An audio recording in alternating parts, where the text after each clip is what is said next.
Hi, my name is Eugenia Chu and I'm the author of the Brandon books.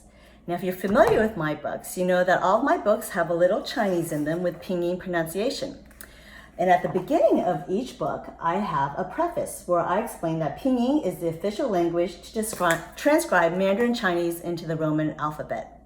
And basically, this helps people who can't read Chinese characters pronounce Chinese words by signing them out. But there are certain letter combinations that are pronounced a certain way that aren't really obvious. So that's where this video comes in. Now, also, in addition to knowing the letter sounds, you also need to know the tones of each sound. And there are 4 tones and 1 neutral tone, which changes the meaning of spoken words. And I'll go over that as well. But first, let's discuss a few common Pinyin letter combinations.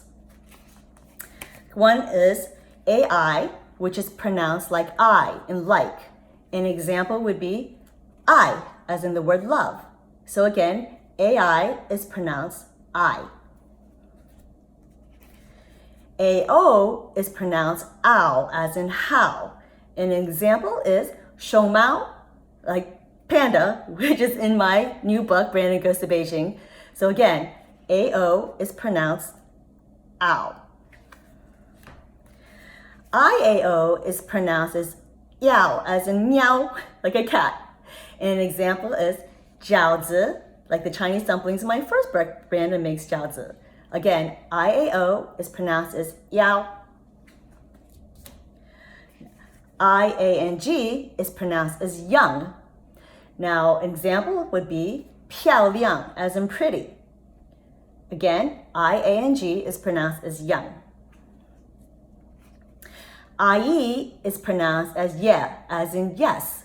An example is 谢谢, which means thank you. So again, IE pronounces yeah. IU is pronounced as yo, as in yoke. And an example is the number 9, Joe. Again, IU is pronounced as yo. And the last one, IU is pronounced as wei, as in way. An example is 会, which means can. So again, UI pronounced as wei. Okay, now in addition to these letter combinations, in Mandarin Chinese, there are 4 basic tones and a neutral tone. So each syllable in each word has one of these tones, and changing the tone will alter its complete meaning. It's crazy, right? But you can tell which tone to give a syllable by the marks above the vowels in Pinyin.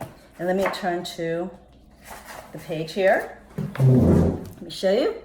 Okay, so the first tone is high and remains level, and it's represented by this little bar. So it would sound like ah.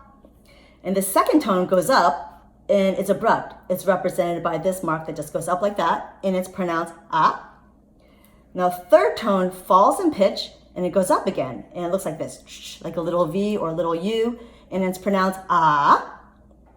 And the fourth tone falls in pitch from high to low level, and it's represented by just a little swish going down, ah. So there's also a neutral tone, which is pronounced just weakly. And usually there's no mark above the neutral tone. So let me give you an example of how a sound of a word completely changes the meaning.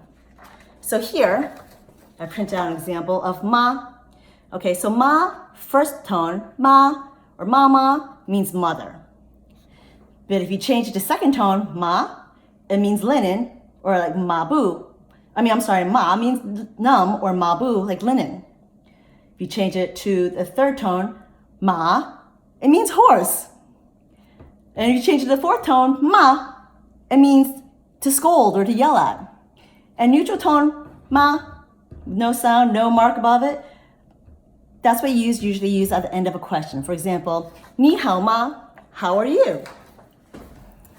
And that's basically it for this little Pinyin video. If you have any questions, feel free to email me, eugenia@eugeniachu.com, or you can always check out my information and find out more about me at my website at eugeniachu.com.